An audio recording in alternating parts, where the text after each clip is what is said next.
அனைவருக்கும் வணக்கம். Voice of சனு சேனலுக்கு உங்களை அன்போடு வரவேற்கிறேன். இன்றைக்கி நம்ம பார்க்க இருக்கிறது மகாபாரதம் வனப்பருவம் பகுதி 7 பார்க்க இருக்கிறோம்.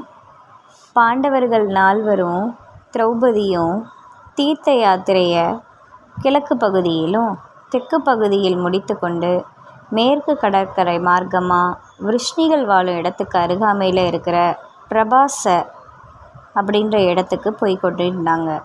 அவங்களுடைய வருகை பற்றிய செய்தி விருஷ்ணிகளுக்கு எட்டியது. பலராமனையும் கிருஷ்ணனையும் தலைமையாக கொண்டு விருஷ்ணிகள் தீர்த்த யாத்திரை செய்து கொண்டிருந்த தங்களுடைய உறவினர்களை சந்திக்க விரைந்து செல்கிறாங்க. சந்திப்பு இரு தரப்பினருக்கும் ரொம்ப மகிழ்ச்சியை கொடுக்குது. தன்னுடைய தோழன் அர்ஜுனன் இந்திரலோகத்தில் தெய்வீக அஸ்திர சாஸ்திரங்களையும் இன்னிசை பயிற்சியையும் பெற்று வருவதை கேட்டு கிருஷ்ணன் பெருமகிழ்ச்சி அடைகிறாரு. அப்போது பலராமன் துரியோதனன் திருட்டுத்தனமாக பாண்டவர்களோட ராஜ்யத்தை அபகரித்து அதை அனுபவித்து கொண்டு இருக்கின்றான். இந்த ராஜ்யத்துக்கு சொந்தக்காரங்க காட்டில் எங்கெங்கோ அலைஞ்சு திரிஞ்சு கொண்டிருக்கும்போது துரியோதனன் பட்டாடை அணிந்து கொண்டு சுகவாசியாக இருக்கிறான். பாண்டவர்கள் போதாத உணவு அருந்தி தவித்து கொண்டிருக்கிறப்ப துரியோதனன் ராஜபோகத்தில் மூழ்கி இருக்கிறான். தர்மன் கஷ்ட திசையில் தவித்து கொண்டிருக்கும்போது அதர்மம் தலை தூக்கி வருது. பலவந்தமாக விரட்டியடிக்கப்பட்டவர்களின் உறவினர்களாகிய நாம் வலிமையற்றவர்களாக இருந்து இந்த அக்கிரமங்களை சகிச்சு கொண்டு வருகின்றோன்னு இந்த சூழ்நிலை தமக்கு பிடிக்கலன்னும் பலராமன் சொல்கிறாரு.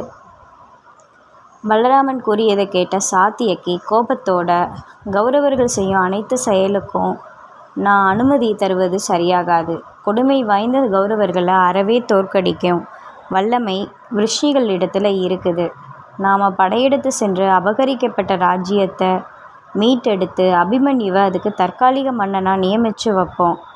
தான் கொடுத்துள்ள வாக்குகள் அனைத்தும் பூர்த்தி செய்த பிறகு யுதிஷ்டன் திரும்பி வரும் வரையில் அவனுக்கு வாரிசாக இருக்கின்ற அபிமன்யு மன்னன் ஸ்தானத்தில் இருக்கட்டும்னு சொல்கிறா.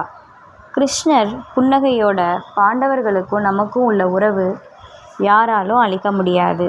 இது யுதிஷ்டன் பொறுமையோடு காத்திருக்கும் பொழுது அவனுடைய திட்டத்தில் நாம் அவசரப்பட்டு நுழைந்து அதுக்கு கேடு ஏதும் செய்யக்கூடாது.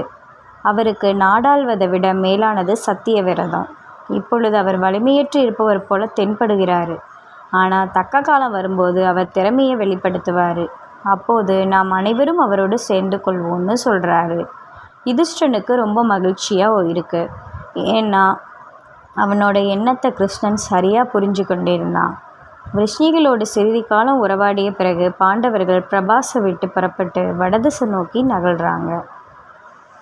என்ன நண்பர்களே, இந்த கதை உங்களுக்கு பிடிச்சிருந்துச்சுன்னா மறக்காமல் லைக் பண்ணுங்கள், ஷேர் பண்ணுங்கள், சப்ஸ்கிரைப் பண்ணுங்கள். மேலும் ஒரு காணொளியில் உங்களை நான் சந்திக்கிறேன். அதுவரை உங்களிடம் நன்றி கூறி விடைபெறுவது உங்கள் ஷனு. நன்றி.